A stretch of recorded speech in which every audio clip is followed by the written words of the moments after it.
Hay walked into the classroom with her head held high, even though she knew what would happen. She had been at Stellar Academy for 3 weeks now, and every day was the same. Students would look at her, their faces would change, and then they would move away. The smell followed her everywhere. It was part of who she was, something her body made naturally. On her home planet the scent meant she was healthy and honest. Here, on this station floating in space between 100 different worlds, it meant she ate lunch alone. She took her usual seat in the back corner of the Galactic History classroom. The seats on either side of her were empty. The seats in front of her were empty too. A student with blue skin and long antennae had been sitting 2 rows ahead last week. Now he sat on the opposite side of the room. Professor, a tall creature with 6 arms and crystal-like skin, began the lesson. He talked about the founding of the Galactic Council, about how different species learned to work together after centuries of war. Hay wrote notes carefully, trying to focus on the words instead of the empty space around her. During the break, she stayed in her seat. Other students gathered in groups, laughing and sharing food from their home worlds. Hay opened her lunch container. The food inside was sent by her family. It smelled strong, like sulfur and fermented vegetables mixed together. She ate quickly, knowing the smell made things worse. A group of 3 students walked past her desk. One of them, a girl named from the species, wrinkled her face. "Does it always smell like that?" she whispered to her friend, not quietly enough. "I heard she can't help it," the friend replied. "Something about her biology, but why did they let her come here if she's like that?" Hay pretended not to hear. She had heard worse things in the past 3 weeks. At least they didn't say it directly to her face. After class, she went to the library. It was her favorite place on the station because it was big enough that people could avoid her while she still had somewhere to sit. She found her usual table in the back, far from other students, and pulled out her homework. The assignment was about cultural exchange between species. The irony was not lost on her. She was supposed to write about successful cooperation, about species learning to understand each other. But she had not had a real conversation with anyone since she arrived. Her roommate had requested a transfer after 2 days. The housing office had given Hay a private room after that. They said it was a special accommodation, but Hay knew the truth. No one wanted to live with her. She worked on her essay until the library closed. Then she walked back to her dormitory through the quiet corridors of the station. The walls were made of smooth metal that reflected the soft lights. Through the windows, she could see stars and distant planets. So many worlds out there, and she felt welcome on none of them. In her room, she sat on her bed and opened her communication device. There was a message from her mother on. She played it. "Hello, my sweet daughter," her mother's voice said. The translator made the words sound flat, missing the warmth of her mother's actual sent speech. "Your father and I hope you are doing well at the academy. We are so proud of you. You are the first from our family to study among the stars. Remember that you represent our people. Be strong, be proud. We love you." Hay closed the message without replying. What could she say? That she was miserable, that she wanted to come home. Her family had saved for years to send her here. The whole community had contributed. She could not fail them. She lay down on her bed and stared at the ceiling. Tomorrow would be the same as today, and the day after would be the same as tomorrow. She would sit alone, eat alone, study alone. The other students would whisper about her. The professors would be polite but distant. She would learn about galactic cooperation from textbooks while experiencing isolation in real life. Sleep did not come easily. She kept thinking about home, about the warm caves of where the smell of sulfur was everywhere and no one thought it was strange. She thought about her friends there, who would bump shoulders with her in greeting, who spoke in scents as much as sounds. Here she was silent. Her scent speech went unheard and unwanted. She might as well have been mute.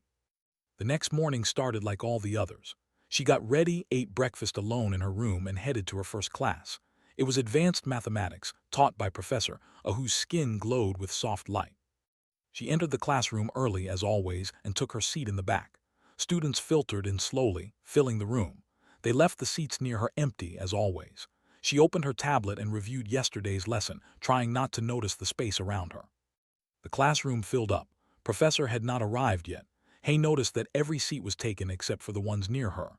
4 empty seats in a class of 40 students. Then the door opened again. A student walked in, looking confused and a bit lost. He was shorter than most species here, with dark hair and tan skin. He carried a bag over his shoulder and a tablet in his hand. He looked around the classroom, clearly searching for an empty seat.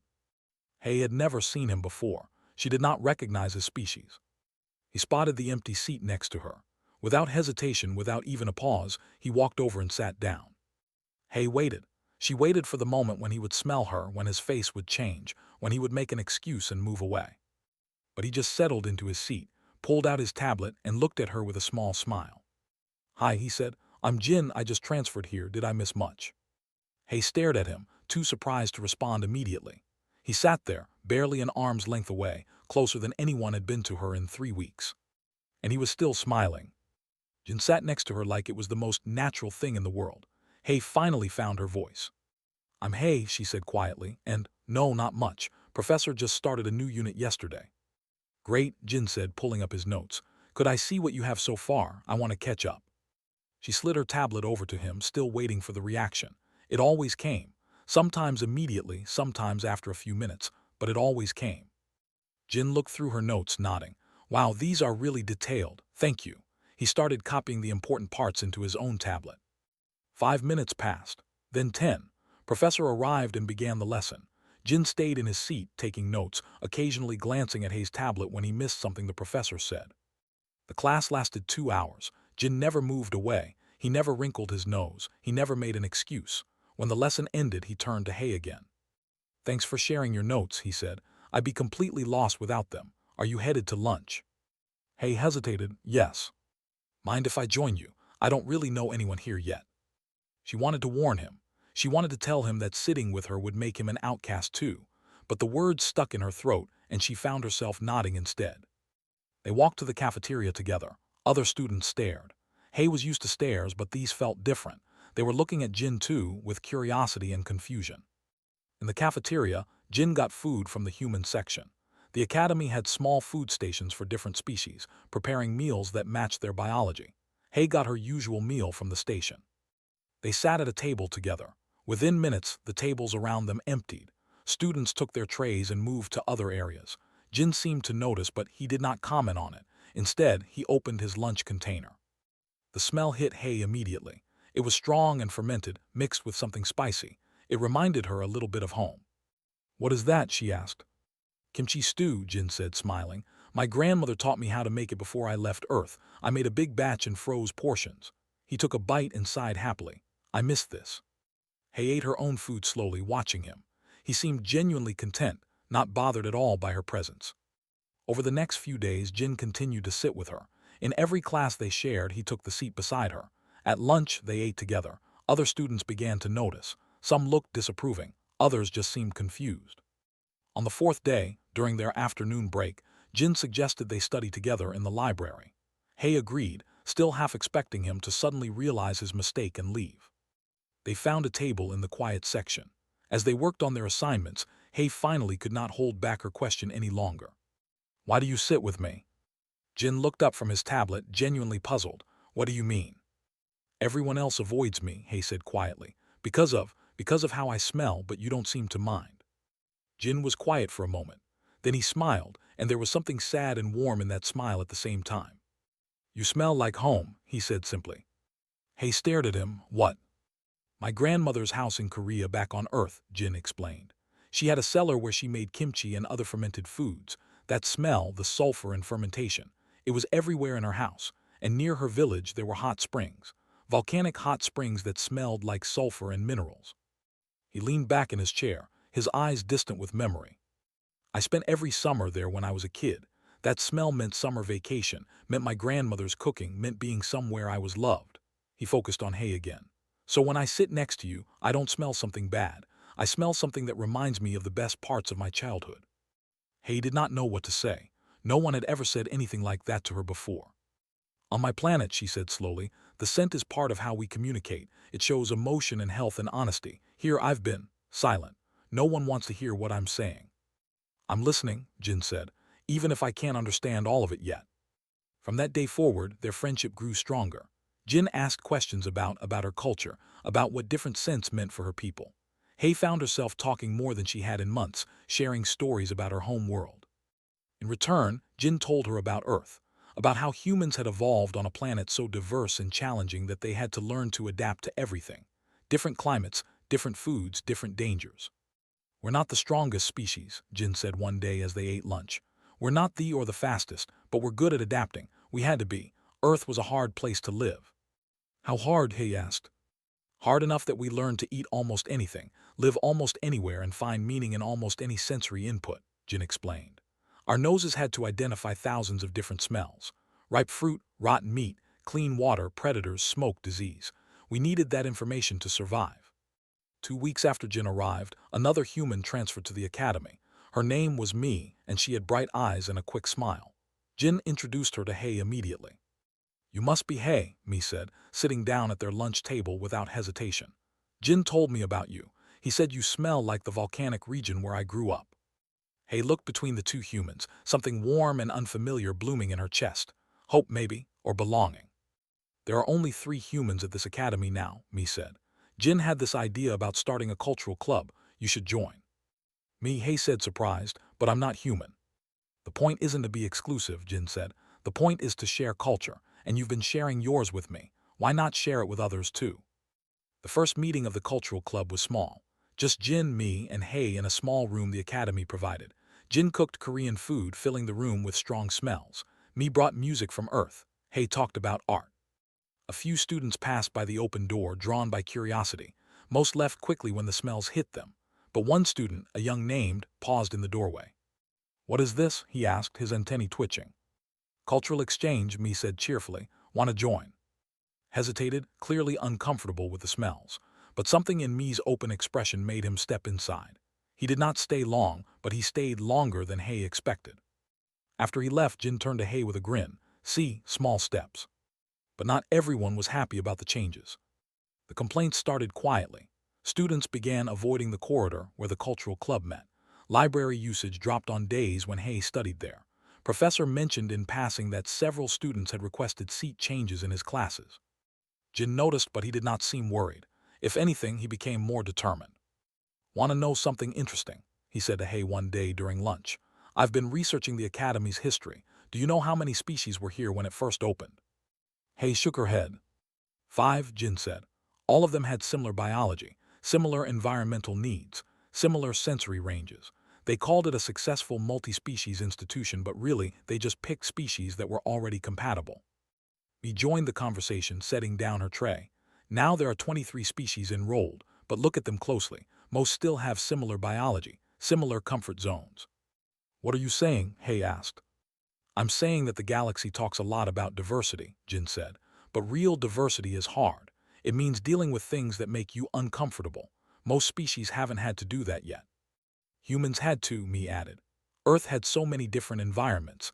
Deserts, jungles, frozen tundra, mountains, oceans. Our ancestors had to learn to survive in all of them. We didn't have the luxury of only dealing with comfortable situations."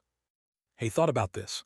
On most of the planet was similar. Warm caves, sulfur springs, volcanic regions. Her people had not needed to adapt much. They had built their whole civilization in an environment that suited them perfectly. But humans came from a world that constantly challenged them. No wonder they were better at handling uncomfortable situations. The cultural club grew slowly. A few more students started attending, drawn by curiosity or by the food. Most did not stay long, but they came. That was progress. Then came the formal complaint. It was delivered to the academy administration by a group of students. They claimed that Hei's presence was disruptive to the learning environment. They had data showing decreased attendance in classes she attended, lower library usage, and student complaints. The complaint did not demand that Hei be expelled. It was more subtle than that. It suggested she be moved to specialized accommodations where her unique needs could be better met, away from the main campus, away from other students. Isolation disguised as care. Dean Cora, the academy's administrator, called Hei to her office. Jin insisted on coming with her. "This is a delicate situation," Dean Cora said. She was with gray skin and large, kind eyes. "We want what's best for everyone, including you, Hei." "Moving her away isn't what's best for her," Jin said firmly. "It's just what's most convenient for everyone else." "The other students have rights too," Dean Cora said. "Rights to a comfortable learning environment." "Comfortable?" Jin leaned forward. "The galaxy is not comfortable, Dean Cora. If these students can't handle a smell, how will they handle real diplomatic work, real cross-species cooperation?" "There's a difference between professional cooperation and daily living conditions," the dean argued. "Is there?" Jin challenged. "Because from where I'm sitting, this academy is supposed to prepare students for a multi-species galaxy, but it's only preparing them for the easy parts." Dean Cora sighed. "What would you suggest?" A hearing, Jin said. Let both sides present their case. Let the whole academy see what this is really about. The dean considered this. Finally, she nodded. Very well, 1 week from today, both sides will present their arguments. The week passed quickly. Jin and me helped Hay prepare. They gathered data, researched academy policies, and built their case. The hearing was held in the main auditorium. Students and faculty filled the seats. Hay sat at a table on one side with Jin and me. On the other side sat 5 students led by a young man named Dean Cora presided over the hearing. We are here to discuss the integration of diverse species at Stellar Academy. The students have raised concerns. Let's hear them. Stood up. He was tall for a with deep blue skin and antennae that moved expressively as he spoke. We are not here out of cruelty, he began. We respect Hay and her people, but we must face facts. Her biology is incompatible with shared spaces. He projected data onto the large screen. Charts showing attendance drops, student surveys, physiological stress markers in species with sensitive olfactory systems. This is not about discrimination, continued. It is about practical reality. Some species have sensory ranges that make coexistence difficult. We are simply suggesting that those species be accommodated separately, for everyone's benefit, including Hay's. Other students nodded. The argument sounded reasonable, compassionate even. Then it was Jin's turn to speak. He stood slowly, looking around the auditorium. When he spoke, his voice was calm but firm. Everything said sounds reasonable, Jin began. Separate accommodations, everyone comfortable in their own space. Easy solution, right? He paused, letting the question hang. Except it's not a solution, it's surrender. He pulled up his own data on the screen. This academy claims to prepare students for galactic cooperation, but let's look at what that really means.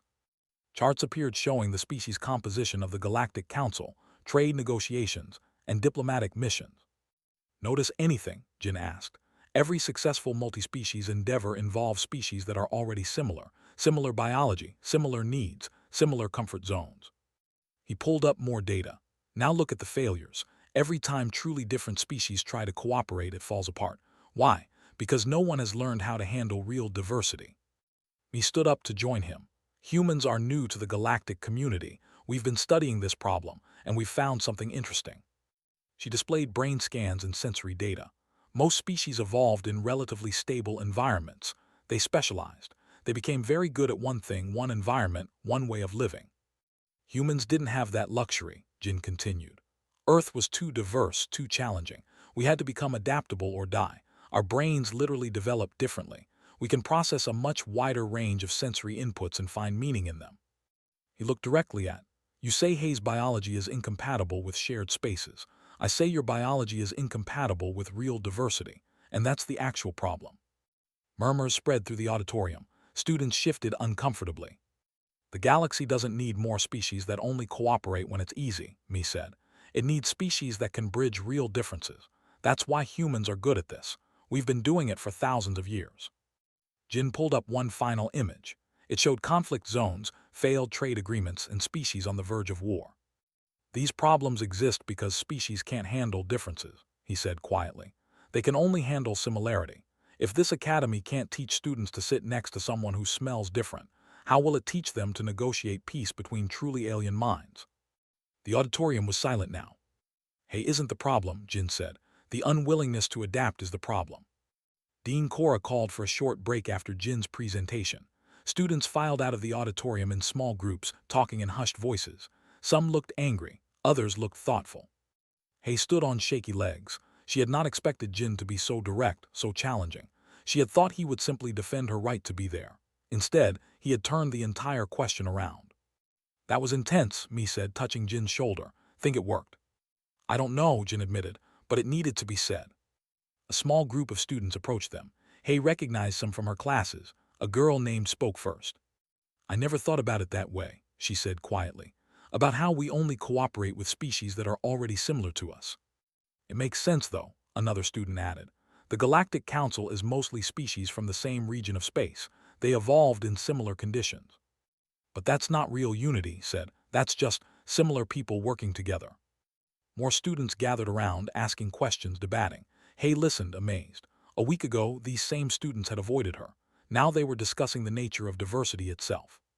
The break ended, and everyone returned to their seats. Dean Cora stood at the podium. We will now hear from Hay herself, she announced.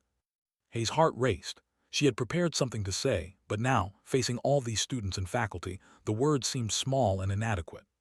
She stood and walked to the podium. The room was completely silent. "I am Hay from," she began, her voice soft. "For my people, scent is communication. It is how we show emotion, health, and honesty. When I came here, I thought I was joining a community of learners from across the galaxy." She paused, gathering courage. "Instead, I found silence. Not because I stopped speaking, but because no one wanted to listen to the way I speak. Jin says I smell like sulfur and fermentation. That is accurate. But for my people, that smell says, I am healthy, I am honest, I am here." She looked around the auditorium, making eye contact with students who had avoided her for months. "I tried to make myself smaller. I tried scent dampeners. They made me sick, physically sick. It was like holding my breath for months, like being told to stop speaking because my voice was too loud." Her voice grew stronger. "Says we should have separate accommodations, that it would be better for everyone, including me. But he is wrong. It would not be better for me. It would be lonely. It would be silent. It would be another place where I cannot speak, cannot exist as I am." She gripped the podium. "I do not want to make anyone uncomfortable, but I also do not want to hurt myself to make others comfortable. So I have a question for all of you. What kind of galaxy are we building? One where only similar species can exist together, or one where true difference is possible?" She sat down. The silence stretched for a long moment. Then Dean Cora spoke. "Thank you, Hay. That was very brave." She looked out at the assembled students and faculty. "This hearing has raised important questions, questions that go beyond one student and one complaint." She pulled up administrative data on the screen. Jin was correct. Our academy, like most multi-species institutions, has primarily enrolled compatible species. We have celebrated diversity without truly embracing it.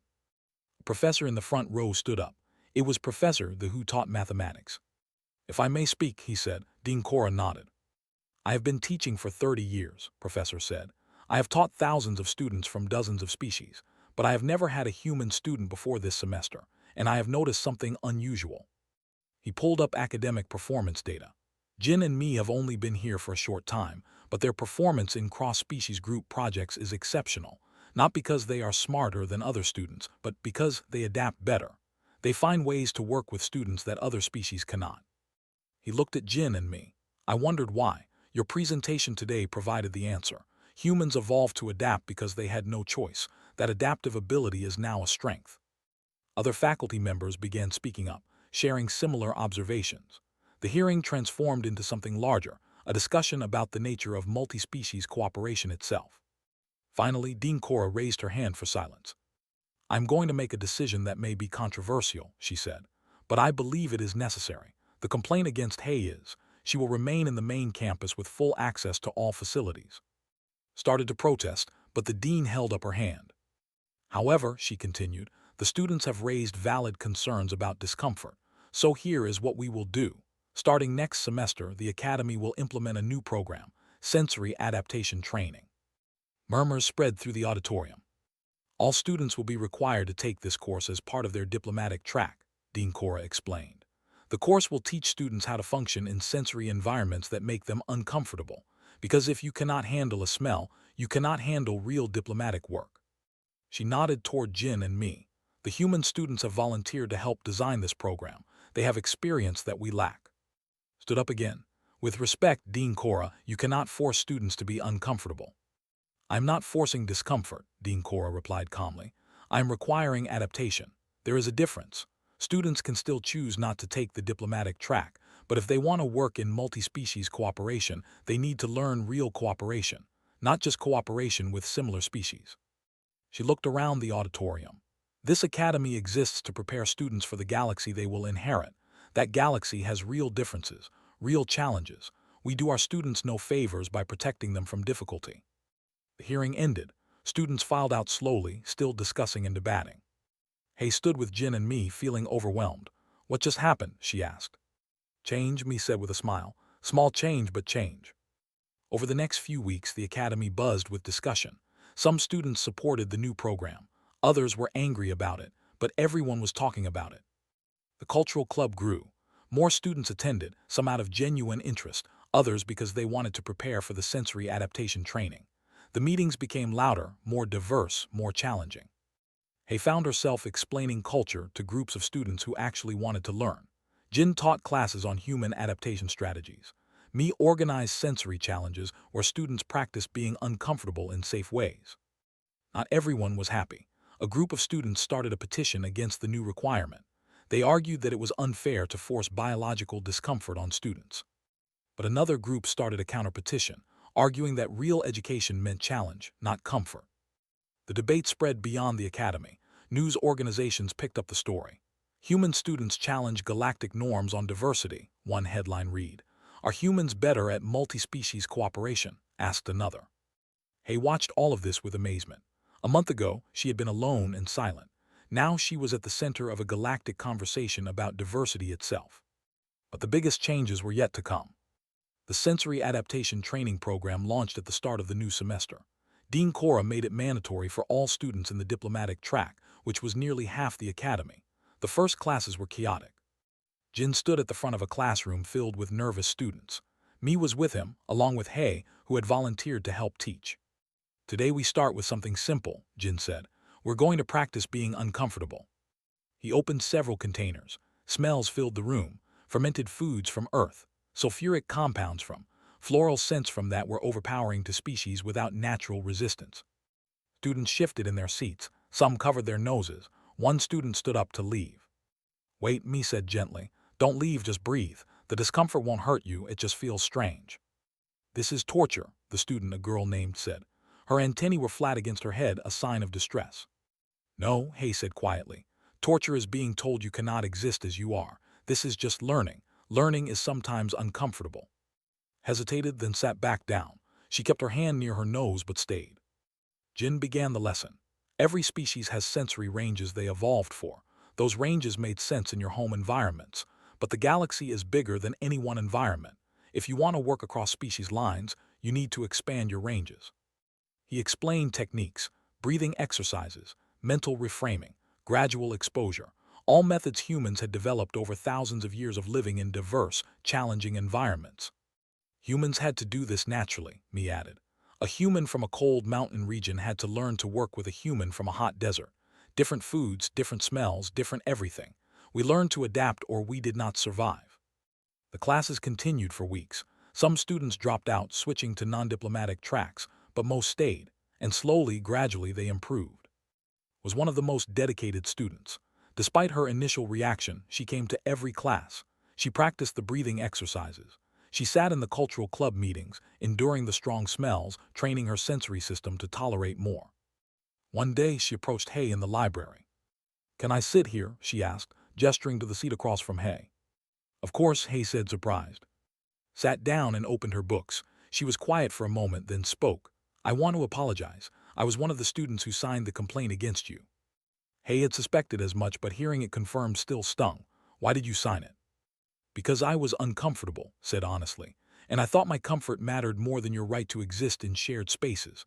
I was wrong. She looked at Hay directly. The training is hard, really hard, but it's teaching me something important. The galaxy isn't going to adapt to me. I need to adapt to the galaxy. That's very wise, Hay said softly. Jin said something in class last week, continued. He said that humans became strong not because Earth was easy, but because it was hard. I've been thinking about that. My people evolved on a planet with very stable conditions. We never had to adapt much. Maybe that made us weak in ways we didn't realize. Over the following months, the Academy changed. It was not a sudden transformation, but a gradual shift. More species enrolled, including ones that had previously been considered incompatible with multi-species environments. The cultural club became an official organization with a real budget. The cafeteria added more diverse food options. And students stopped avoiding Hay. It was not that they all loved her smell now. Most still found it uncomfortable, but they had learned to sit with discomfort. They had learned that discomfort did not mean danger or wrongness. It just meant difference. One afternoon, Hay sat in the cafeteria with Jin, Me, and several other students. The table was crowded and loud with conversation.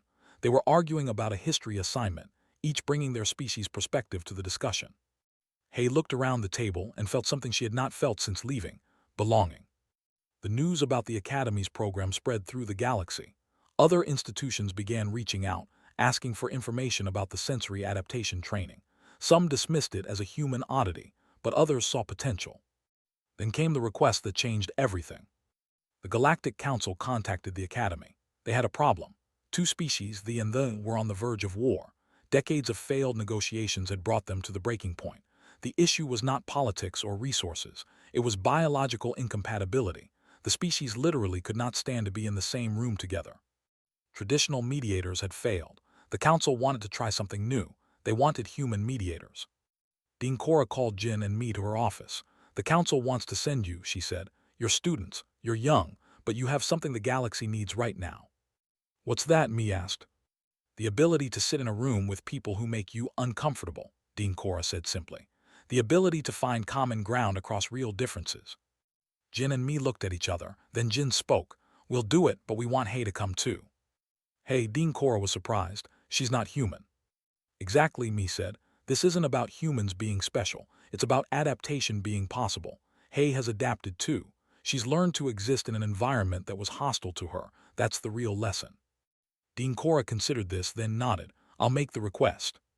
The Galactic Council agreed. 2 weeks later, Hay found herself on a diplomatic shuttle with Jin, me, and a team of advisors.